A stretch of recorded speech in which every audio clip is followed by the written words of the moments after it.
날마다 쓰는 나의 신앙일기 TV 데일리 큐티 나무 양기입니다. 오늘은 룻기 1장 6절에서 14절을 묵상하겠습니다.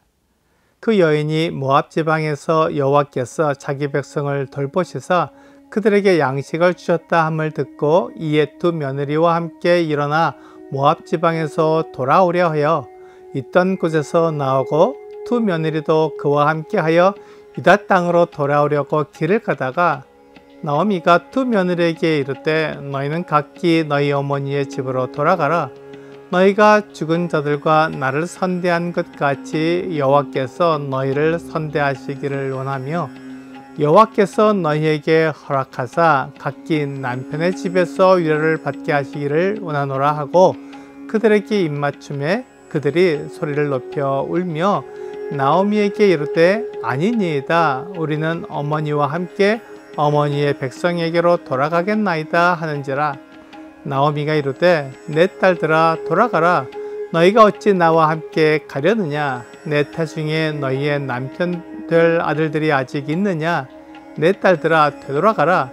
나는 늙었으니 남편을 두지 못할지라. 가령 내가 소망이 있다고 말한다든지 오늘 밤에 남편을 두어 아들들을 낳는다 하더라도 너희가 어찌 그들이 자라기를 기다리겠으며 어찌 남편 없이 지내겠다고 결심하겠느냐. 내 딸들아 그렇지 아니하니라. 여호와의 손이 나를 치셨으므로 나는 너희로 말미암아 더욱 마음이 아프도다 하며 그들이 소리를 높여 다시 울더니 고르바는 그의 시어머니에게 입맞추되 룻은 그를 붙잡았더라. 하나님은 이스라엘 백성들에게 징계를 하실 때에도 그들의 회복을 생각하십니다. 하나님의 징계는 회복을 목적으로 하고 있습니다. 사람들은 이것을 오해합니다. 하나님께서는 사람들을 미워하시며 사람들이 잘못하기 때문에 무조건 징계하신다고 생각합니다. 하나님의 회복과 구원은 몇몇 경건한 사람들에게 주어지며 하나님을 위해 사는 특별한 사람들에게만 구원이 주어진다고 생각합니다. 디모데전서 2장 4절은 하나님은 모든 사람이 구원을 받으며 진리를 아는 데 이르기를 원하시느니라 라고 말씀하십니다. 하나님의 마음은 모든 사람이 구원을 받으며 진리를 아는 데 이르기를 원하시는 것입니다. 하나님은 특별한 몇 사람이 구원을 받는 것이 아니라 모든 사람이 구원을 받기를 원하십니다. 이것이 하나님의 마음입니다. 이 하나님의 마음을 알지 못하면 하나님을 오해하게 됩니다. 나오미가 이 하나님의 마음을 알았습니다. 그들이 나올 때는 베들레헴에 흉년이 들었었지만 지금은 양식이 풍성하게 되었다는 것입니다. 나오미는 남편 엘리멜렉도 죽고 그의 두 아들 말론과 기련도 죽었습니다. 그래도 베들레헴에서 나올 때는 남부럽지 않았는데 이제는 모든 것을 잃어버리고 나오미 혼자 남았으며 두 아들들이 얻은 모압의 며느리들이 있었습니다. 하지만 나오미와 함께 두 며느리 오르바와 룻이 베들레헴에 돌아가면 그 세 명의 과부들이 할 수 있는 일은 없었습니다. 나오미가 자식을 낳을 수도 없었고 만일 아들을 낳는다 해도 그 아이가 자라기를 기다릴 수 없었습니다. 그래서 나오미는 혼자 베들레헴으로 돌아가기로 마음을 먹었습니다. 고생을 하더라도 혼자 하고 어려움을 당해도 혼자 그것을 당하는 것이 낫다고 생각했던 것입니다. 그래서 두 며느리에게 고향으로 돌아가라고 말했습니다. 그들이 고향으로 돌아가 지원을 해 위로를 받으라고 말해 주었습니다. 하지만 며느리들은 결코 나오미와 떠나지 않겠다고 말했습니다. 나오미와 며느리들 사이가 좋았던 것 같습니다. 나오미는 착한 사람이었습니다. 하지만 그의 선택은 좋지 않았습니다. 이제 하나님께서 그를 다시 원래의 자리에 돌아오게 하려고 하십니다.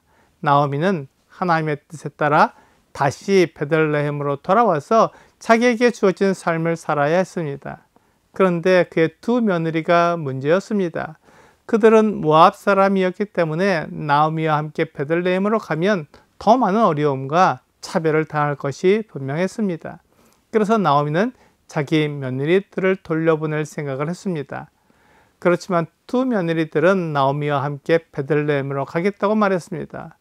나오미는 며느리들의 말에 고마움과 든든함을 느꼈을 것입니다. 하지만 며느리들의 삶을 위해 고향으로 돌아가도록 간곡히 말했습니다. 나오미는 더 이상 자녀를 낳을 수 없고 그들이 과부로서 나오미와 함께 낯선 곳에서 살아야 하는데 그것은 매우 어렵고 고통스러운 일이 될 것이기에 나오미는 그들의 고향으로 돌아가라고 말한 것입니다. 베들레헴 사람들은 모압에서 온 과부들과 결혼하려고 하지 않을 것입니다. 그들은 외국인이기 때문에 하나님의 은혜와 사랑을 받지 못하는 사람들이라고 생각했습니다. 에베소서 2장 11절과 12절은 그러므로 생각하라 너희는 그때 육체로는 이방인이요 손으로 육체에 행한 할례를 받은 무리라 칭한 자들로부터 할례를 받지 않은 무리라 칭함을 받는 자들이라. 그때 너희는 그리스도 밖에 있었고 이스라엘 나라 밖의 사람이라. 약속의 언약들에 대하여는 외인이요 세상에서 소망이 없고 하나님도 없는 자이더니 라고 말씀하고 있습니다. 유대인이 볼 때 이방인은 이런 사람들이었습니다. 그들은 할례도 없고 이스라엘 나라 밖의 사람들이며 약속의 언약들에 대하여는 외인이요 세상에서 소망이 없고 하나님이 없는 사람들이었습니다. 그런 이방인을 유대인은 좋아할 수 없었습니다. 그것을 나오미가 잘 알고 있었기 때문에 두 며느리에게 자기를 떠나 고향으로 돌아가라고 말한 것입니다. 그래서 오르바는 나오미를 떠나 고향으로 돌아갔습니다. 나오미는 오르바가 올바른 선택을 했다고 생각했을 것입니다. 이제 룻의 차례였습니다. 룻도 오르바처럼 나오미를 떠나 고향으로 돌아가기를 바랐지만 룻은 나오미를 떠나지 않고 나오미와 함께 있겠다고 말합니다. 베들레헴에 가면 그가 이방인으로서 차별을 받겠지만 룻은 나오미를 생각하고 나이가 많은 나오미를 섬기기 위해 고향으로 돌아가지 않겠다고 말한 것으로 보입니다. 오늘의 적용 질문을 보겠습니다. 가정, 교회, 직장, 학교 등 우리는 여러 영역에서 살아갑니다. 각 영역 중 주어진 소임에 소홀한 것이 있나요? 주어진 소임을 균등하게 이루기 위해서는 어떻게 해야 할까요? 룻은 나오미와 함께 하기로 결정했습니다. 나오미는 룻의 장례를 위해 고향으로 돌아가라고 했지만 룻은 나오미와 함께 하겠다고 말했습니다. 그것이 룻의 결정이었습니다. 룻은 자기의 상황에서 그녀가 할 수 있는 최선의 선택을 한 것입니다. 오늘 나오미도 자기가 해야 할 일을 했고 룻도 자기가 해야 할 일을 했습니다. 룻의 결정은 그녀가 내릴 수 있는 최선의 선택이었습니다. 나오미나 룻처럼 나에게 주어진 일에 최선을 다하는 여러분과 제가 되기를 주 예수님의 이름으로 기도합니다.